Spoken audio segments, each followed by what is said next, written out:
Buenas noches amigos de YouTube, nuevamente tu canal El Alma Negra, con otra vez un video, un tema, una plática sobre adicciones. Habíamos quedado en el video pasado de que íbamos a empezar a desglosar el tema desde arranque, desde inicio, tratando de aclarar dudas, tratando tal vez de sembrar otra duda de acuerdo a lo que estés viviendo el día de hoy, si eres familiar o si eres tú la persona que está consumiendo alcohol o drogas y sientes que ya tienes un problema o simplemente te llamó la atención el título de este video. El día de hoy quisiera arrancar en primera parte con lo que les había comentado en el video pasado sobre la Organización Mundial de la Salud, que lo dictamina como una enfermedad. Pero es importante que nos demos cuenta que la enfermedad como tal tiene dos etapas.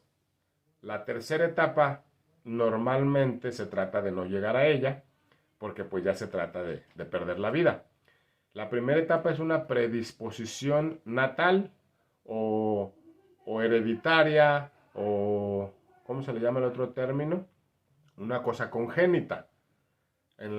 Voy a poner el enlace de la página de la Organización Mundial de la Salud, de ese artículo en especial, para que lo puedas checar con toda la confianza, donde te explica fechas y tipos de situaciones en las que puedes tú identificar la predisposición genética al alcoholismo o a la drogadicción. Normalmente lo manejan al alcoholismo, porque como es una droga legal, se habla más y está comprobado que está más relacionada a muertes, ya sea por todos los acontecimientos que implica el consumo, como son pleitos, accidentes de tránsito, congestiones alcohólicas e incluso suicidios.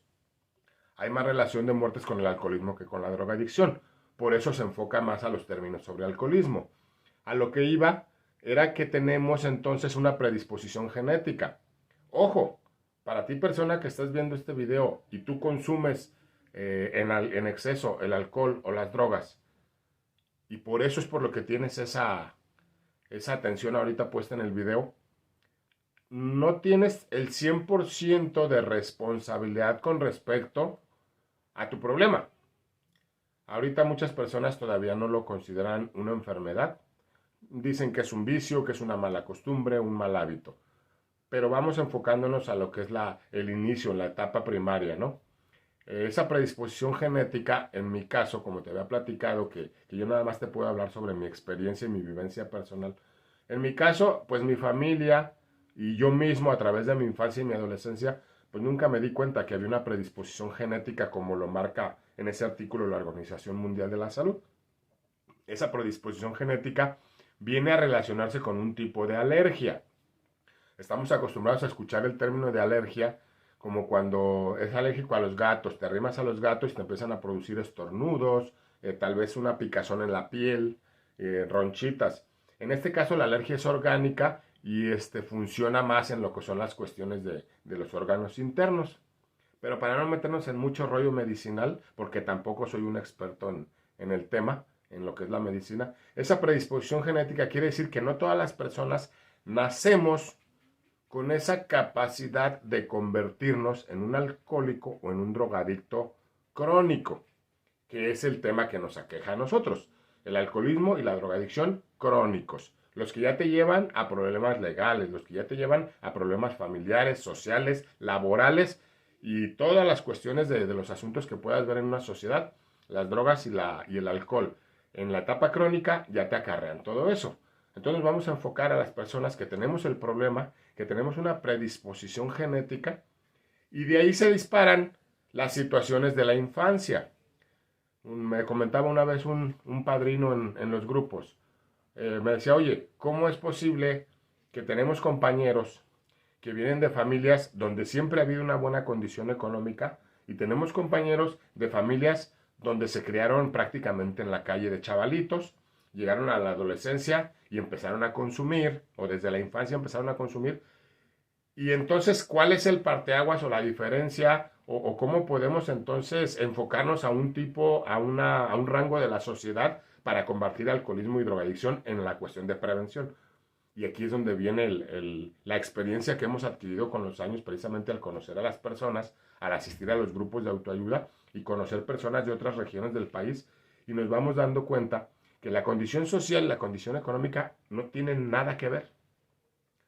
Es más marcado que nos demos cuenta que el muchachito que no tiene papá, que la muchachita que sus papás la dejaron a cuidado de la abuelita y que su familia fue una familia disfuncional y se desintegró a temprano tiempo, nos enfocamos más a decir, mira, ya anda de borrachita, ya anda de drogadita, ya anda consumiendo.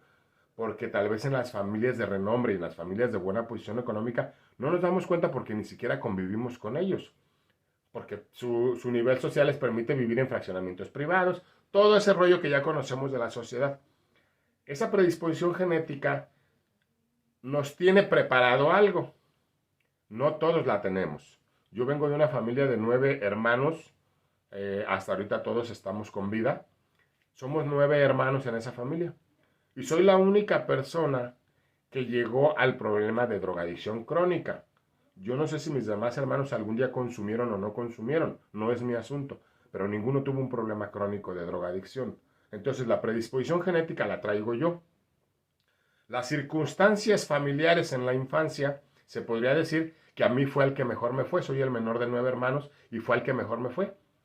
Cuando yo nazco dentro de ese núcleo familiar, todos mis hermanos prácticamente, bueno, salvo 2, pero 6 ya trabajaban, ya aportaban económicamente a la casa, tal vez las mujeres en temporadas no, en temporadas sí, pero todos los varones de la familia ya aportaban a la casa, mi papá aportaba a la casa, entonces no podemos pensar en una casa con unas carencias exageradas. Mi infancia no estuvo tan mermada en lo económico como la de mis hermanos. Mis hermanos los mayores tuvieron que trabajar desde pequeños, ayudar a mis padres para solventar los gastos de la casa cuando no se ajustaba. Se podría decir que tuvieron una infancia más dolorosa, una infancia pues más pobrecita, y sin embargo ninguno de ellos llegó al problema crónico de drogadicción como yo. A eso es a lo que vamos en el tema del día de hoy, a manejarlo desde la etapa de la infancia. Si yo ya traigo la predisposición genética a esa alergia orgánica que produce una sustancia, entonces las circunstancias que me va presentando mi desarrollo social, familiar y físico, me van a ir dando la oportunidad. En mi caso personal, el primer consumo lo realizo más o menos a los 16 años, probando la hierba que se fuma, el cannabis. Ahí consumo y llevo más o menos 3 días seguidos consumiendo, con unos efectos similares a los que me describían las personas con las que me inicié. Pero después del tercer día fue algo que ya no me agradó. Las consecuencias del día siguiente, del momento siguiente de que baje el efecto, el cannabis te da un hambre, digamos, por encima de lo normal. Primero es una ligereza en el cuerpo. Si tú que lo estás viendo, lo has consumido, sabes a lo que me refiero. Una relajación, una ligereza. Pero enseguida viene un hambre muy fuerte. Un apetito, se podría decir, insaciable. Te comes lo que te encuentres que sea comestible. En mi caso personal, yo utilicé una cazuela que tenía frijoles ya secos, de que se habían calentado muchas veces. Y tuve la capacidad y la necesidad de limpiarla con un trozo de tortilla y comérmelo porque era demasiada el hambre que yo tenía. Lo consumí 3 días seguidos en las noches y la verdad no me gustó el efecto. Ahora te puedo decir a ti, antes de que profundicemos más en otros videos, a mí no me gustó el efecto, pero ojo, ahí prendemos un foco amarillo. Ese supuesto no me gustó. Después vine a saber, con el tiempo y con las juntas en los grupos de autoayuda, vine a saber qué era lo que había pasado, por qué el cannabis o la marihuana no fueron la droga de mi preferencia. Pero ahorita vamos a todavía seguir en el mismo lenguaje. Consumo 3 días, no me quedo ahí clavado en la droga como tal, y sigo mi desarrollo como adolescente. Hasta los 17 años tengo contacto por primera vez con la cocaína en polvo. Un consumo para poder disminuir los efectos de una borrachera. Después de haber tomado mucha cerveza, para mí que no estaba acostumbrado, 12 cervezas eran demasiado. Entonces ya los efectos eran de mareos, de inestabilidad, ya tenía que agarrarme de los objetos para caminar en la casa en la que estábamos invitados. Entonces no faltó el buen agente que me ofreció. Consumo cocaína por ambos poros de la nariz y sí, mágicamente se quitan los efectos de la borrachera. Hasta ahí vamos con mi predisposición genética y mis primeros contactos en la sociedad con los dos tipos de droga. Una droga que es depresiva, que es hacia abajo, como decimos, y una droga que es hacia arriba, como es la cocaína. Entonces, ya puntualizamos hasta ahí. Si tú te estás identificando en este momento con cualquiera de los dos casos, de los dos tipos de sustancia, o incluso con el mero alcohol solo, ya vamos a ir, como decimos nosotros, puenteando. Ya tenemos una correlación. Ya estás dándote cuenta que tal vez tu hijo, tu sobrino, tu vecino, bueno, pero con los vecinos es mejor no meterse. En la familia estamos de acuerdo en las que hemos observado al sobrino, al primo, a mi hijo, lo estamos observando que ya llega diferente, que sus actitudes han cambiado, más o menos en esas etapas de la vida que me sucedieron a mí. Ya hay consumo, pero no hay así todavía ese caer al fondo, en que se note ya que eres un consumidor crónico. La predisposición genética, las primeras circunstancias sociales que me arriman a la droga. Aquí cabe mencionar que los padres de repente caemos, porque yo fui uno de ellos, cometí el error una o dos veces, de tachar a las amistades de nuestros hijos al puro verlas y decir, es que ese amigo no te conviene. En mi caso personal no lo he hecho. Se lo comento a mi esposa, podemos platicar qué tipo de muchacho es con el que vino, qué tipo de amiga es la que trae la hija que tenemos, y desde su vestimenta, su manera de hablar, y empezamos a caer en etiquetar a la gente. Pero precisamente lo que estamos haciendo inconscientemente es prevenir que ese amigo o esa amiga sean el primer contacto que los va a poder hacer llegar a su primer consumo.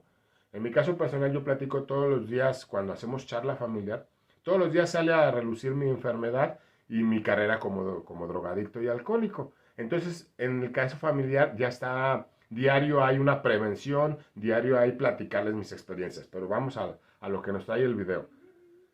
Ya tuvimos el primer contacto, el segundo contacto, dos tipos de drogas, tres tipos de drogas contando el alcohol. ¿Qué va a pasar entonces? En mi caso personal tienen que pasar cerca de, son 17, cerca de 3 años para volver a tener contacto. Entonces yo cuento mi carrera de drogadicción desde la primera vez que consumí, que fue a los 16. Aunque haya tenido espacios de años, año y medio sin tener contacto, ahí comenzó mi carrera. ¿Qué pasa para la siguiente vez que consumo? Ya consumí cocaína porque yo ya sabía que la cannabis, la marihuana, no me gustaba su efecto. Consumo la cocaína y sigue entonces ahora sí ya enfocado a eso, pero eran espacios muy largos. Decimos nosotros, nos dábamos un pasecito hoy y pasaban meses. Otro a consumo de alcohol, otra borracherita y pues otro pasecito. Llega un momento en que llego a los veintitantos y ahí comienza ya un consumo frecuente semanal. Semanal, semanal, semanal. Pero ese semanal se va convirtiendo en cada tercer día y se va convirtiendo en diario y se va convirtiendo en a cada rato. Hasta aquí vamos a parar en la cuestión de la predisposición genética para que quede bien aclarado que no a todas las personas que tengan contacto con alcohol o con drogas a temprana o avanzada edad, no todas tienen la preparación orgánica para convertirse en un consumidor crónico. Y eso sí no lo digo yo, no es basado en mi experiencia, es basado en el estudio que tiene la Organización Mundial de la Salud al momento de hacer sus estadísticas y hacer sus estudios físicos internos de cada persona que tuvieron que atender los médicos en su manera de trabajar, siempre van guardando estadísticas y expedientes. Ahí se dictamina que venimos con una predisposición genética, que a final de cuentas fue el tema que nos agarró el día de hoy. Y esa predisposición no la tienen todos. Vaya, para que se oiga más coloquial. Yo puedo tener aquí a un lado a una persona que haya vivido la misma circunstancia infantil y de adolescencia, familiar y social. Sin embargo, si esa persona, y nos pueden hacer consumir nuestro primero y segundo consumo en las mismas edades. Y lo más posible es que uno de los dos se clave, como fue mi caso, y el otro no. Y tal vez esta persona tenía más problemas familiares, tal vez le tocó una condición económica más baja que la mía, y aún así no se va a convertir en un drogadicto. Entonces, para ti, persona que estás viendo el video, en la etapa en la que estás ahorita, o tu familiar, si ya pasó esa etapa, si ya logramos entender que hay una predisposición, empezamos también a entender que no somos del todo culpables. Sí somos responsables de los actos de mal juicio que hicimos como consumidores. En mi caso personal, llegué hasta incluso cosas ilegales. Pero si tu familiar todavía no llega a cosas ilegales, o ya lo tienes hasta el tope de drogas ahorita, hay que entender primero, o tú que eres el consumidor, que ya había una predisposición genética corporal para que tú te convirtieras en un consumidor crónico. En mi caso personal, por eso te decía, la predisposición genética, la etapa de consumo y la tercera etapa es la muerte. Porque los que somos consumidores crónicos, los que ya tenemos la predisposición, si no paramos, es forzoso que nuestro cuerpo no va a soportar y vamos a terminar en una muerte por consumo. Sea congestión alcohólica, sea sobredosis, sea una pérdida de presión arterial por ejemplo, el cannabis, que en su sobredosis lo que hace es que el corazón pierde fuerza de bombeo, pierde presión y el sistema falla. En el caso de la cocaína es al revés. El corazón bombea con tal fuerza y con tal rapidez que se rompen los vasos sanguíneos y casi siempre termina en un derrame cerebral, seguido por un paro cardíaco fulminante. Entonces, y en la congestión alcohólica pues están mezcladas las dos cosas porque depende también la circunstancia arterial de cada persona. Entonces, ya llegamos a ese tema. Ya entendimos que hay una predisposición, ya entendimos que las circunstancias sociales y familiares, ahí lo que van a determinar es cuánto hemos consumido antes de llegar a la etapa crónica. Y pues ojalá que no lleguemos a la etapa de perder la vida. Aquí vamos a parar este video hasta el día de hoy. Si te surgió alguna duda, si tienes alguna sugerencia, para no le hace que nos brinquemos etapas. Si nos brincamos etapas, pero a ti te aqueja un tema y quisieras más información sobre algo, voy a dejar el enlace del artículo donde vi los datos que les pasé el día de hoy. Y cualquier duda, también en la descripción del video está mi número personal. A cualquier hora no hay problema, alguna duda que tengas, si sugieres algún tema, o si simplemente quieres saber localización de algunos centros de rehabilitación, con gusto estamos para servirte. Yo soy Héctor Z, el alma negra. Gracias por ver el video.